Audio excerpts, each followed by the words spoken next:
Welcome to the virtual public input meeting for improvements along North Dakota Highway 18 at the Maple River Bridge, located approximately 8 miles north of the city of Leonard, North Dakota. My name is Randall Sandvig, and on behalf of the North Dakota Department of Transportation, I'd like to thank you for taking your time to view the presentation that we've prepared for this upcoming project.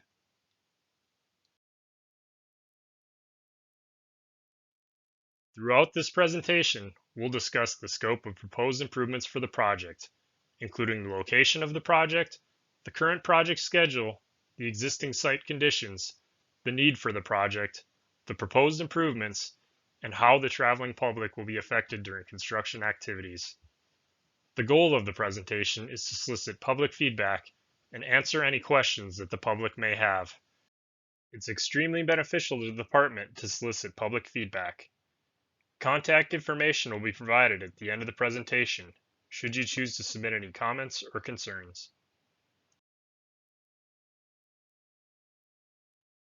The project is located along North Dakota Highway 18 at reference point 64.955. The project includes improvements to the existing Maple River Bridge, located approximately 8 miles north of the city of Leonard, or 9 miles south of the Interstate 94 and Castleton interchange. The tentative scope of work for this project includes replacing portions of the existing substructure and bridge deck, lengthening the bridge by adding a span on the north end of the bridge, and stabilizing the embankment beneath the bridge, which had been previously exposed to landslide activity.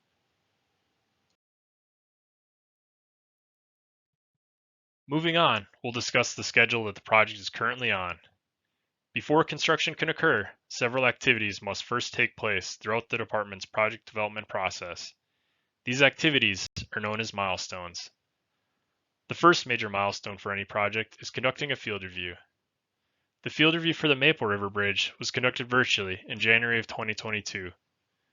The field review was the first opportunity for our design team to assess the initial condition of the structure and make preliminary recommendations of how to move forward with improvements.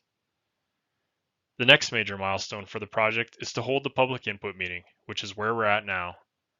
As discussed earlier, the public input meeting gives the public the opportunity to provide feedback that will be addressed during project development. All feedback received from the public will be formally addressed and will be included in the environmental document for the project. The environmental document is tentatively set to be completed in September of 2022 and will address all the environmental impacts associated with the project. The final plans for the project will be completed approximately 1 year after the environmental document has been approved. Once the final plans are complete, the project will likely be ready for bid in the fall of 2023. Construction will take place in the summer of 2024. It is important to note that the dates and completion deadlines are always subject to change for a variety of reasons.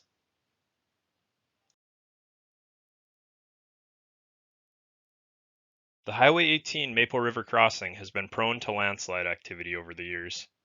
In 1975, movement at the north abutment for the previous structure at this crossing, a two-span 70-foot-long concrete slab bridge constructed in 1958, was observed, with records indicating the abutment having tipped to the south and shifted east.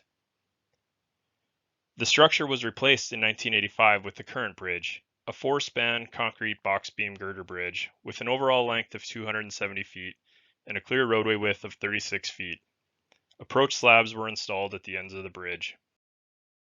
In the early 2000s, movement at the approach north of the bridge became a problem, with settlement of the north approach slab and adjacent concrete pavement being noted at the time. To address these movement issues, an approach bridge on piling was installed on the north end of the existing structure, and the approach slabs were replaced in 2003.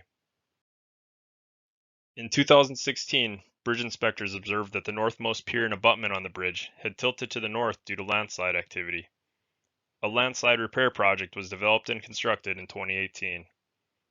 Repairs at the time included excavation under the approach bridge and flattening the abutment slope to relieve pressure on the sliding embankment, as well as installing riprap to provide slope protection along the north abutment. Next, we'll discuss the existing conditions and the need for improvements. It's important to clarify that the bridge is in no immediate danger of failure. The department carries out semi-annual bridge inspections. and if critical components of the structure were identified to be at risk of failure, the public would immediately be notified and the road would be closed.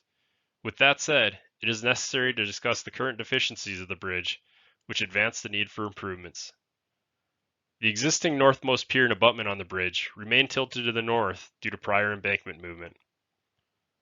When the embankment beneath the approach bridge was excavated in 2018, it was discovered that the back face of the north abutment had significant efflorescent staining, cracking, and spalling. Spalling can expose the reinforcing steel and lead to further corrosion. Erosion and undermining continues to be an issue beneath portions of the approach bridge and abutments, leading to exposed piling beneath the approach footing. Random cracking is visible on portions of the bridge deck, and some areas of the deck have shown delamination.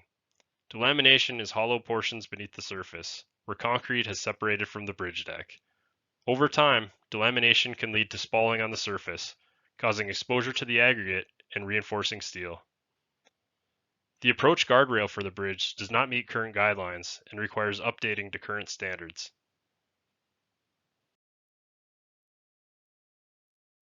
Proposed improvements to the bridge include lengthening the bridge by adding a new span at the north end, replacing the substructure and deck on the northmost span of the current bridge, and overlaying the remaining deck on the bridge. New approach guardrail will be installed on both ends of the bridge, which will be updated to current standards. Underneath the bridge, the abutment slope will be regraded and additional riprap will be installed to provide slope protection and stabilize the bridge embankment.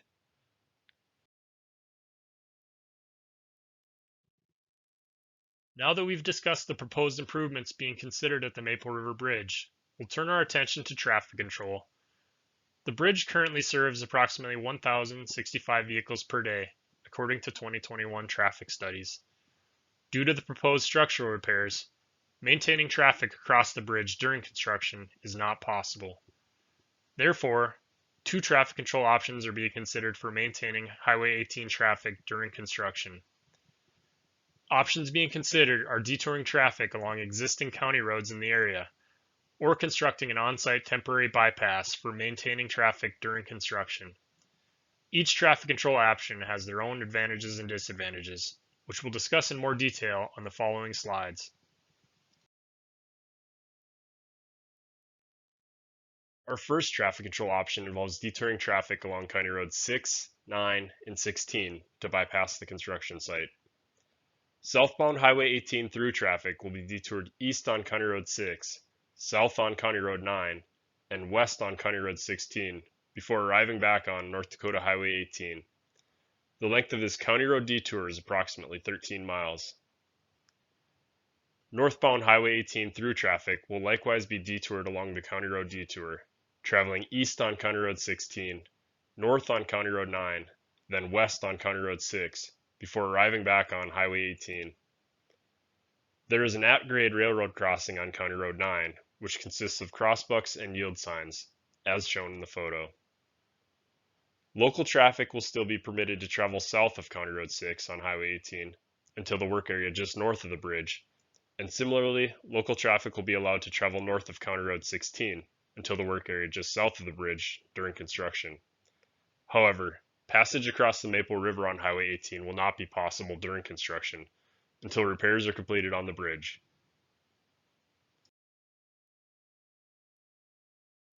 The second traffic control option is to construct an on-site temporary bypass west of the bridge to allow motorists to bypass the construction site while repairs to the bridge are being performed.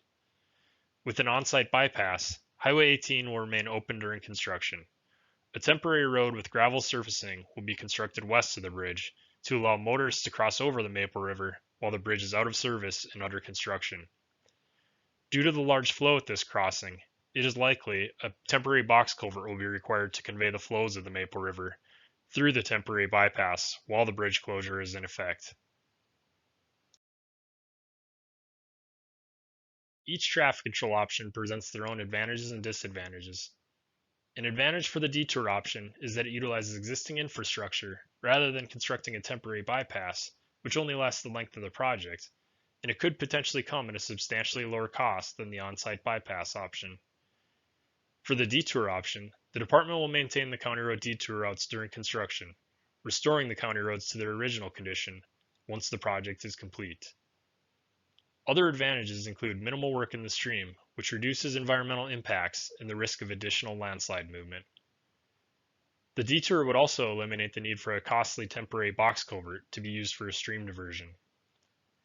Cost estimates for the detour option vary from $400,000 to $1.3 million, depending on the conditions of the county road during and after construction. Advantages for the on-site bypass option include that it minimizes impacts to the traveling public, whereas the detour option requires North Dakota Highway 18 traffic to utilize 13 miles of gravel road at reduced speed limits while the bridge is being repaired, significantly increasing travel time for motorists. The on-site bypass option provides minimal disruption of present travel patterns. Less maintenance, including dust control, will also be required with the on-site bypass. The estimated cost for the on-site bypass is $1.4 million.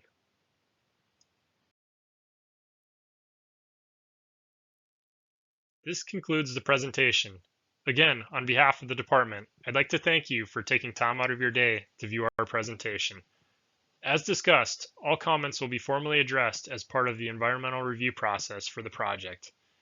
If you have any comments, concerns, or questions about the upcoming project, feel free to contact myself by mail at the address listed on the slide.